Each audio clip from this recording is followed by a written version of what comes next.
सबसे पहले मैं फारूक साहब से पूछना चाहता हूँ, आज जो उन्होंने प्रोटेस्ट किया ये 370-35 के लिए है कि वो स्टेटहुड के लिए है। मुझे हैरानगी होती है कि इस कौम को और कितने धोखे दिए जाएंगे। तो बात खुद अमित शाह ने फ्लोर ऑफ द पार्लियामेंट पे कही है कि हम स्टेटहुड वापस दे देंगे। मैं फारूक साहब से पूछना चाहता हूँ, आप कितने कॉम्प्रोमाइज है पूरी दुनिया को मालूम है कि 87 इलेक्शन को रिग करने के बाद जब आप यहाँ से लंदन भाग गए तो वहां जेके अलफ के बॉस से आप कितनी बार मिले। 30-30 करोड़ के जो आपने सारी वो इल्जाम तराशियां सुनी होगी, ये वही लोग हैं जिन्होंने 2024 में जो है पीएचडी बेच खाया और 370 की जो हमारी जुदोजहद थी उसमें पूरा इन्होंने साथ निभाया दिल्ली वालों का, नरेंद्र मोदी, अमित शाह का। वो पीएचडी की जो जुदोजहद थी 370-35 को वापस लाने के लिए। मुझे समझ नहीं आता है, जब हम लोग बीजेपी के खिलाफ लड़ते थे तो रातों रात एसओजी को, एसएसपी जो डिस्ट्रिक्ट के होते थे, वो जाके छोटे छोटे बच्चों को डराते धमकाते थे। वो तो उस पर हम बाद में आएंगे, 20-30 करोड़ रुपए कौन ऑफर कर रहे हैं और क्या सच में उनको ऑफर हुए भी है कि नहीं। मुझे वो वक्त याद है जब 5 अगस्त 2019 के बाद यहाँ बुलडोजर छोड़े गए, लोग दूर दूर तक कहीं नजर नहीं आ रहे थे। बल्कि ये गलत भी नहीं होगा कि घर में छुप के बैठ गए थे ये लोग। जब बुलडोजर छोड़े गए कश्मीरियों पे, वो दहशत तारी की गई। आज ऐसा कैसा हो गया कि हजारों लोगों को आने की इजाजत दे दी गई। ये बात तो बिल्कुल हमें मालूम है कि भाई दिल्ली और फारूक अब्दुल्ला की जमात आज एक साथ मिलके दोबारा कश्मीरियों को बेवकूफ बना रही है। मिनिस्टर और प्राइम मिनिस्टर है वो भी ये बात जानते हैं। वो ये बात भी जानते हैं कि 87 इलेक्शन को रिग करने के बाद जब आप यहां से लंदन भाग गए तो वहां जेके अलफ के बॉस से आप कितनी बार मिले। देखा ही होगा आज दिन में जो आपने सुना, सारे शगुफे आपने सुने कि भाई 20-20, 30-30 करोड़ के जो आपने सारी वो इल्जाम तराशियां सुनी होगी। मुझे हैरानगी होती है कि इस कौम को और कितने धोखे दिए जाएंगे। ये वही लोग हैं जिन्होंने 2024 में जो है पीएचडी बेच खाया और 370 की जो हमारी जुदोजहद थी उसमें पूरा इन्होंने साथ निभाया दिल्ली वालों का, नरेंद्र मोदी, अमित शाह का। वो पीएचडी की जो जुदोजहद थी 370-35 को वापस लाने के लिए। सबसे पहले मैं फारूक साहब से पूछना चाहता हूँ, आज जो उन्होंने प्रोटेस्ट किया ये 370-35 के लिए है कि वो स्टेटहुड के लिए है। वो तो उस पर हम बाद में आएंगे, 20-30 करोड़ रुपए कौन ऑफर कर रहे हैं और क्या सच में उनको ऑफर हुए भी है कि नहीं। मुझे वो वक्त याद है जब 5 अगस्त 2019 के बाद यहाँ बुलडोजर छोड़े गए और इनके लोग दूर दूर तक कहीं नजर नहीं आ रहे थे। बल्कि ये गलत भी नहीं होगा कि घर में छुप के बैठ गए थे ये लोग। जब बुलडोजर छोड़े गए कश्मीरियों पे, वो दहशत तारी की गई। मुझे समझ नहीं आता है, जब हम लोग बीजेपी के खिलाफ लड़ते थे तो रातों रात एसओजी को, एसएसपी जो डिस्ट्रिक्ट के होते थे, वो जाके छोटे छोटे बच्चों को डराते धमकाते थे।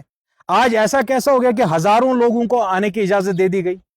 ये बात तो बिल्कुल हमें मालूम है कि भाई दिल्ली और फारूक अब्दुल्ला की जमात आज एक साथ मिलके दोबारा कश्मीरियों को बेवकूफ बना रही है। हमारा मौकुफ 370-35 का है। हमारा मौकुफ है कि मसले कश्मीर को हल किया जाए। उसके बजाय ये क्या करने जा रहे हैं, ये स्टेटहुड मांग रहे हैं। जो बात खुद अमित शाह ने फ्लोर ऑफ द पार्लियामेंट पे कही है कि हम स्टेटहुड वापस दे देंगे। मैं फारूक साहब से पूछना चाहता हूं, आप कितने कॉम्प्रोमाइज है पूरी दुनिया को मालूम है। आप किस आईएसआई हैंडलर से बात कर रहे थे 2024 पार्लियामेंट इलेक्शन से पहले? बहुत जिम्मेदारी से बोल रहा हूं मैं। 2024 पार्लियामेंट्री इलेक्शन से पहले किस आईएसआई हैंडलर से बात कर रहे थे? हम भी जानते हैं और दिल्ली भी ये बात जानती है। दिल्ली में बैठे हुए जो बीजेपी के होम मिनिस्टर और प्राइम मिनिस्टर है वो भी ये बात जानते हैं।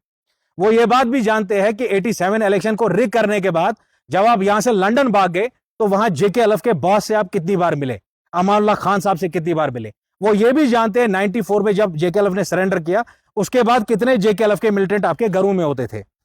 मैं एक ही बात कह रहा हूं जम्मू कश्मीर की आवाम को कि इनके झांसे का शिकार मत होइए।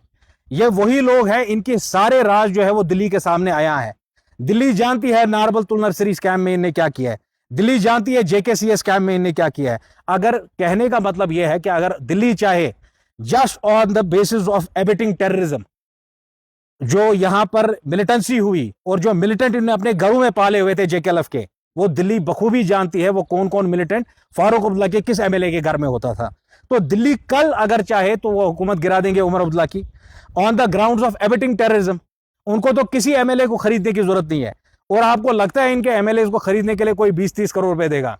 ऑन अ लाइटर नोट मैं बोल रहा हूं, ये वही लोग थे, इन्होंने मेरी पॉलिटिकल जमात छोड़िए, कश्मीर की कोई पॉलिटिकल पार्टी ऐसी नहीं थी जहां ये मिन्नत समाजत कर रहे थे 5 अगस्त 2019 के बाद अपनी पॉलिटिकल अरेंजमेंट के लिए, अपने पॉलिटिकल करियर को सेटल करने के लिए।